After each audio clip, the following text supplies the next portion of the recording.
Hey guys, आप सभी का स्वागत है एजी मोशन डिज़ाइन हिंदी में। और आज की इस वीडियो में हम क्रिएट करने जा रहे हैं एक सोशल मीडिया पोस्टर एनिमेशन, वो भी आफ्टर इफेक्ट्स में बिना किसी प्लगइन का इस्तेमाल किए। तो अगर आप इस चैनल पर नए हो और आपको आफ्टर इफेक्ट्स ट्यूटोरियल हिंदी में देखना पसंद है तो इस चैनल को सब्सक्राइब कर दीजिएगा और बेल आइकॉन पर भी क्लिक कर दीजिएगा। तो बिना वक्त जाए किए चलिए स्टार्ट करते हैं।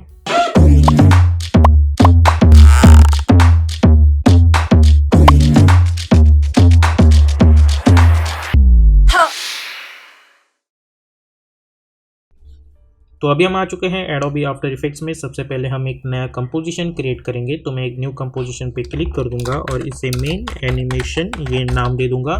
विड्थ हमें इसकी 1080 एंड हाइट भी 1080 रखनी है, क्योंकि सोशल मीडिया पोस्ट जो है वो स्क्वायर फॉर्मेट में रहती है। तो हम दोनों के जो डायमेंशंस है वो सेम रखेंगे। एंड फ्रेम रेट मैंने 30 रख दिया है और ड्यूरेशन हमें ज़्यादा नहीं, तो मैं 10 सेकेंड्स ही प्रीफर करूँगा। एंड बैकग्राउंड कलर मैंने रख दिया है वाइट और ओके पे क्लिक कर देंगे। उसके बाद हम जाएंगे choose grid and guide option में और वहाँ पे टाइटल सेक्शन पे क्लिक कर देंगे ताकि हमें एक अच्छी खासी ग्रिड यहाँ पे मिल जाए। उसके बाद मैं कंट्रोल वाई पे क्लिक करके एक बैकग्राउंड लेयर बनाऊंगा और इसका कलर जो है मैं ब्लैक सेट कर दूंगा और इसे लॉक कर दूंगा। अब सबसे पहले हमारा जो भी टेक्स्ट का कंटेंट है वो हम इसमें ऐड करेंगे। तो मैं अपना टेक्स्ट टूल सिलेक्ट करूँगा और यहाँ पे मैं आप कोई भी टेक्स्ट या कोई भी सेंटेंस टाइप कर सकते हो। मैं फ़ॉन्ट के लिए मैं नेक्सा बोल्ड फ़ॉन्ट चूज़ करूँगा और यहाँ मैं टाइप कर दूँगा। सबसे पहले तो हमें यहाँ पे जो स्ट्रोक है वो हटा के इसका फिल कलर मैं कर दूँगा वाइट। मैं यहाँ पे टाइप करूँगा बी एंटर। तो टेस्ट ये जो बेस्ट वाला जगह है इसकी मैं साइज़ बढ़ा दूँगा और इसे मैं यहाँ से नीचे ला के रख दूँगा। ओके, उसके बाद इस टेक्स्ट को सिलेक्ट करूँगा मैं, control alt home, align tab में जाऊँगा मैं, align it vertically, press V और उससे मैं यहाँ पे ला के रख दूँगा एस फॉर स्केलिंग ऑप्शन और इसकी स्केल जो है वो कुछ इस तरीके से बढ़ा दूँगा। उसके बाद हम टेक्स्ट में जाके एनिमेट में जाके मैं पोजीशन प्रॉपर्टी पे क्लिक करूँगा। तो मुझे एनिमेटर 1 में इसकी जो पोजीशन प्रॉपर्टी है वो एनिमेट करने के लिए मिल जाएगी। तो इनिशियल पोजीशन में चाहूँगा कि इसके नीचे हो और रेंज सिलेक्टर की मदद से हम इसे एनिमेट करना स्टार्ट कर देंगे। तो मैं चाहता हूँ कि ये स्टार्टिंग से एनिमेट हो, तो मैं एक की फ्रेम स्टार्ट पे बना दूँगा। जूम इन करके मैं जाता हूँ 20 फ्रेम्स पे। आप अगर चाहे तो आगे भी जा सकते हैं। इसे मैं कर दूँगा 100। तो मुझे कुछ इस तरीके की एनिमेशन मिल जाएगी। अब इसे मैं सिलेक्ट करके F9 पे क्लिक करूँगा और मैं जाऊँगा ग्राफ एडिटर पे। इन ग्राफ को सिलेक्ट करके मेक श्योर कि आप राइट क्लिक करके एडिट स्पीड ग्राफ पे क्लिक हो। अगर आप एडिट वैल्यू ग्राफ पे क्लिक करोगे तो आपको कुछ इस तरीके का ग्राफ मिल जाएगा। तो राइट क्लिक करना है और एडिट स्पीड ग्राफ पे क्लिक कर देना है। अब इस ग्राफ को हम सिलेक्ट करेंगे, शिफ्ट होल्ड करके मैं इसे यहाँ पे खींच लूँगा और इसे मैं यहाँ पे खींच लूँगा। तो मुझे कुछ इस तरीके की एनिमेशन मिल रही है। लेकिन अगर आप देखें तो ये एक एक अल्फ़ाबेट एनिमेट हो रहा है, मुझे एक एक वर्ड एनिमेट होता हुआ चाहिए। तो अब हम जाएंगे एडवांस ऑप्शन में और यहाँ पे बेस्ड ऑन आपको दिख रहा होगा कैरेक्टर्स लिखा है। कैरेक्टर्स मीन्स ये जो अल्फ़ाबेट्स है वो उस पर हम जाएंगे और यहाँ पे मैं चाहूँगा कि वर्ड्स एक एक वर्ड एनिमेट होना स्टार्ट हो जाए। तो जब मैं इस वर्ड पे क्लिक करता हूँ तो देख सकते हैं कि एक एक वर्ड एनिमेट हो रहा है। मैं इस की फ्रेम को थोड़ा सा आगे लेके जाऊँगा तो मुझे कुछ इस तरीके की चीज़ मिलेगी। अब हम वापस एनिमेटर 1 में यहाँ पे हमें जो ऐड मेन्यू मिलता है उसमें जाके हम प्रॉपर्टीज़ में जाएंगे और ओपेसिटी में क्लिक कर देंगे। तो ये एक एडिशनल प्रॉपर्टी होती है जो हम पोजीशन के साथ साथ भी इस रेंज सिलेक्टर की मदद से इस पोजीशन के साथ साथ ये ओपेसिटी वाली चीज़ भी एनिमेट हो जाएगी। तो मैं चाहूँगा कि इनिशियली ये 0 हो और उसके बाद ये बढ़े, तो मुझे इस तरीके की एनिमेशन मिल जाएगी। तो ये तो हो गया एक टेक्स्ट। अब मैं इसे सिलेक्ट करूँगा और कंट्रोल डी करके डुप्लीकेट करूँगा। अब यही जो टेक्स्ट लेयर है हम उसे अलग अलग टेक्स्ट में यूज़ करेंगे और अलग अलग चीज़ें एनिमेट करेंगे। फॉर एग्जांपल यहाँ पे से मैं ये टेक्स्ट हटा देता हूँ। मैं टाइप करूँगा मोशन ग्राफिक्स, कंट्रोल ए करके मैं इसकी जो स्केल है वो छोटी कर दूँगा और इसके आगे मैं कुछ ये बना देता हूँ और पीछे भी कुछ इस तरीके का बना देता हूँ। कंट्रोल अल्ट होम और प्रेस वी और इसे मैं यहाँ पे लेके आऊँगा, कंट्रोल डी करके डुप्लीकेट और एक मैं यहाँ पे लेके आऊँगा। तो आप देख सकते हैं हमें यहाँ पे भी वो एनिमेशन मिल जाएगा। इन दोनों को सिलेक्ट करूँगा मैं और इनकी जो की फ्रेम्स है मैं थोड़ी सी आगे लेके जाऊँगा ताकि जो एनिमेशन है वो थोड़ा सा स्मूथ दिखे इन लोग का। तो सबसे मैं चाहूँगा कि ये बेस्ट, इसे भी इसकी जो की फ्रेम है वो थोड़ी सी आगे लेके जाऊँगा ताकि एनिमेशन जो है वो थोड़ा स्मूथली हो सके। अब इस ब्रश को मैं सिलेक्ट करूँगा, कंट्रोल डी करके डुप्लीकेट करूँगा और इसकी जो स्केल है एस फॉर स्केलिंग मैं बढ़ा दूँगा कुछ इस तरीके से। उसके बाद इससे मैं यहाँ पे लेके आऊँगा कुछ इस तरीके से, और इस बार मैं यहाँ से फिल हटा दूंगा और मुझे चाहिए स्ट्रोक। स्ट्रोक कलर मैंने रखा है वाइट एंड स्ट्रोक विड्थ मैंने रखी है 0.1। आप ज़्यादा ना रखें तो ही बेहतर है, तो आपको कुछ इस तरीके का दिखेगा, तो मैं 0.1 रखूँगा कुछ इस तरीके से। इसे सिलेक्ट करेंगे, टी फॉर ओपेसिटी, और इसकी ओपेसिटी हम रखेंगे 50 कुछ इस तरीके से। उसके बाद हमें यहाँ पे एक और चीज़ बनानी है, वो है अपने इमेज के लिए मास्क। तो मैं रेक्टेंगल टूल सिलेक्ट करूँगा और यहाँ से मैं स्ट्रोक हटा देता हूँ और शिफ्ट होल्ड करके एक रेक्टेंगल बना दूंगा और मेक श्योर कि आप यहाँ पे फिल ऐड कर दीजिएगा उसमें। उसके बाद control alt home, anchor point centre में लाने के लिए आर फॉर रोटेशन, और उसे हम कर देंगे 45। प्रेस वी और उसे मैं लेके आऊँगा यहाँ पे, और अगर आप चाहे तो अलाइन टैब में जाके अलाइन इट हॉरिजॉन्टली कर सकते हैं और उसे यहाँ पे लेके आ सकते हैं। ओके, अब उसके बाद मैं कंट्रोल आई प्रेस करूँगा और मेरे पास ये जो एक इमेज है मैं उसे सिलेक्ट करूँगा और इसे इंपोर्ट कर दूँगा। अब ये इमेज मैंने pixels.com से डाउनलोड कर रखी है, इसका लिंक जो है वो मैंने डिस्क्रिप्शन में दे दिया है। आप चाहिए तो वहाँ से ये इमेज उठा सकते हैं या फिर आप कोई भी पर्टिकुलर सब्जेक्ट से रिलेटेड एक इमेज उठा सकते हैं। अब ये जो लेयर है वो मेरी एक मास्क की तरह एक्ट करने वाली है, तो यहाँ से मैं इसका कलर कर दूँगा येलो, ताकि मुझे पता चल जाए कि ये एक मास्क है। और इस इमेज को मैं यहाँ पे लेके आऊँगा और यहाँ पे इसका जो कलर है वो मैं ब्लू कर दूँगा। जब भी मैं इमेज का यूज़ करता हूँ तो उसका कलर ब्लू कर दूँगा, ताकि मुझे पता चल जाए कि ये इमेज वाली लेयर है।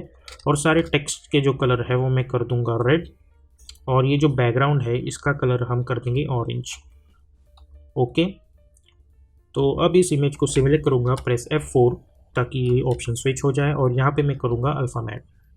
अब इसे मैं सिलेक्ट करूँगा एस फॉर स्केलिंग, और इसकी स्केल जो है मैं थोड़ी सी बड़ा कम कर दूँगा और इसे यहाँ पे लेके आऊँगा ताकि इमेज प्रॉपरली मेरी दिखे। अब एस फॉर स्केलिंग और इसकी स्केल थोड़ी सी बढ़ा देंगे कुछ इस तरीके से। अब इस इमेज को फिर से हम कंट्रोल डी करके डुप्लीकेट करेंगे और यहाँ पे नीचे लेके आएंगे, लेकिन इस बार हमें कोई अल्फ़ा मैट नहीं चाहिए, और इसे मैं सेंटर में ला के रख दूँगा। एस फॉर स्केलिंग और इसकी स्केल में थोड़ी सी बढ़ा दूँगा, टी फॉर ओपेसिटी, और उसकी जो ओपेसिटी है वो हम कम कर देंगे कुछ इस तरीके से। ओके, अब W प्लेस करूँगा मैं ताकि मेरा रोटेशन टूल सिलेक्ट हो जाए, और इसे इस तरीके से रोटेट कर देंगे हम। ओके, तो आप ये देख सकते हैं कि हमारे पास ये चीज़ मिल चुकी है। उसके बाद हमें कुछ एक्स्ट्रा एलिमेंट्स इसमें ऐड करने होंगे, तो इस शेप लेयर जो मेरी एक मास्क है उसे मैं कंट्रोल डी करके डुप्लीकेट करूँगा और इसे अनहाइड कर दूँगा। अब इस बार मुझे कोई फिल नहीं चाहिए, तो मैं फिल हटा देता हूँ। इस बार मुझे चाहिए वाइट स्ट्रोक, तो मैं उसे सिलेक्ट करूँगा और ओके पे क्लिक करूँगा। एस फॉर स्केलिंग ऑप्शन, और इसकी स्केल में थोड़ी सी बढ़ा दूँगा, तो आप देख सकते हैं हमारे पास एक वाइट स्केल है। अब इसे मैं सिलेक्ट करूँगा W फॉर रोटेशन टूल, और इसे मैं रोटेट कर दूँगा कुछ इस तरीके से। तो आप देख सकते हैं हमारे पास एक इस तरीके का रोटेशन टूल होता है जिसकी मदद से आप रोटेट कर सकते हैं।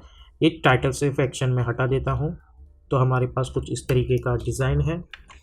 आप अगर चाहे तो फ़ॉन्ट कोई भी अलग चूज़ कर सकते हैं, फ़िलहाल के लिए मैंने यही चूज़ किया है। एंड उसके बाद हम एक एडिशनल एलिमेंट्स इसमें ऐड करेंगे, तो मैं एलिप्स टूल सेलेक्ट करूँगा। मुझे कोई स्ट्रोक नहीं चाहिए तो मैं वो डिलीट कर दूँगा, और फिल ऑप्शन में जाके मैं इसे वाइट कलर चूज़ करूँगा। अब शिफ्ट होल्ड करके मैं एक एलिप्स यहाँ पे बना दूँगा कुछ इस तरीके से, बहुत ही छोटा सा। कंट्रोल अल्ट होम करके अलाइन टैब सेंटर में रखें, एंड ऐड ऑप्शन में जाके मैं रिपीटर चूज़ करूँगा। रिपीटर के अंदर जाना है हमें, ट्रांसफॉर्म रिपीटर 1, और इसकी जो पोजीशन है वो मैं यहाँ पे लेके आऊँगा। उसके बाद कॉपीज़ हम बढ़ा देंगे। उसके बाद इसी रिपीटर को हम कंट्रोल डी करके डुप्लीकेट करेंगे। अब हम जाएंगे इस रिपीटर के अंदर और ट्रांसफॉर्म रिपीटर 1, ये जो पोजीशन है उसे मैं कर दूँगा 0 और एक्स पोजीशन में बढ़ा दूँगा, और यहाँ पे इसकी जो कॉपीज़ है वो हम कम कर देंगे।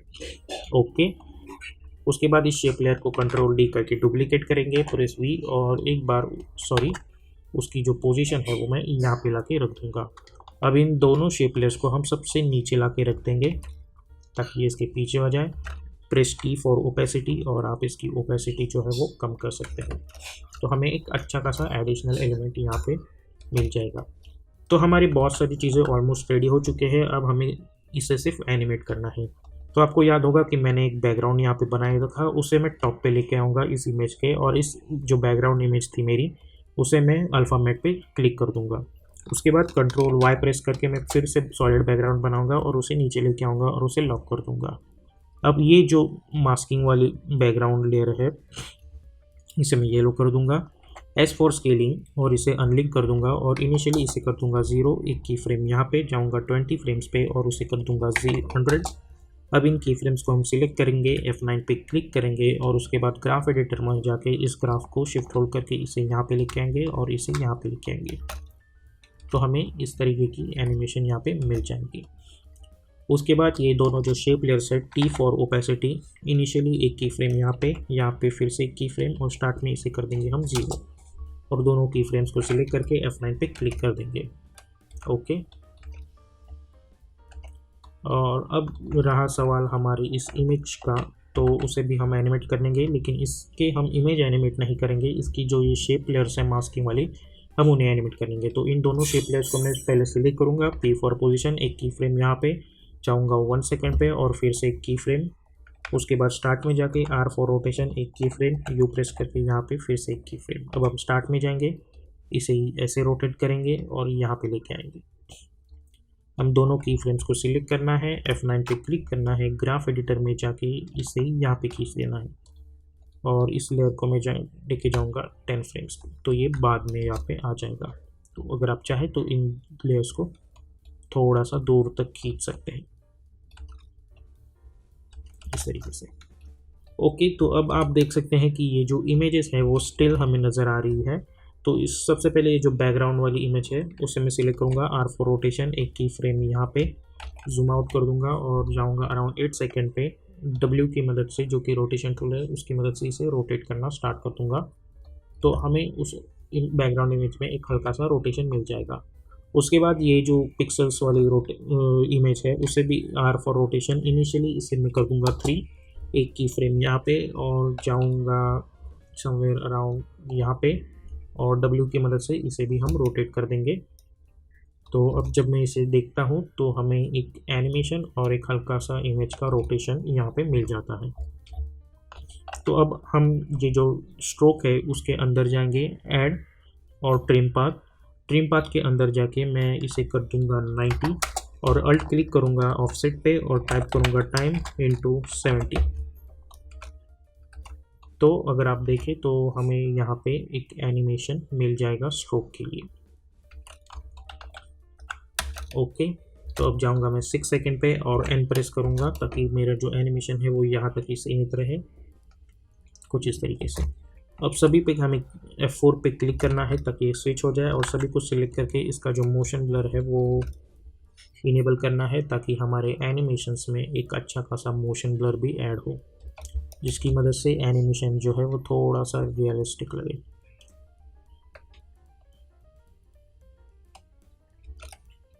और यहाँ पे जो शेप लेयर्स है हमें इन्हें भी एनिमेट करना है, तो P फॉर पोजीशन, एक की फ्रेम यहाँ पे 6 सेकेंड पे जाके मैं ये वाला जो शेप है उसे यहाँ पे लिखूँगा, ये वाला है उसे यहाँ पे लेके आऊँगा और इसे मैं क्वार्टर रेजोल्यूशन पे रखूँगा, तो हमें हल्का सा एनिमेशन मिल जाएगा। तो इस तरीके से आप एक सोशल मीडिया पोस्ट बना सकते हैं एडोबी आफ्टर इफेक्ट्स में।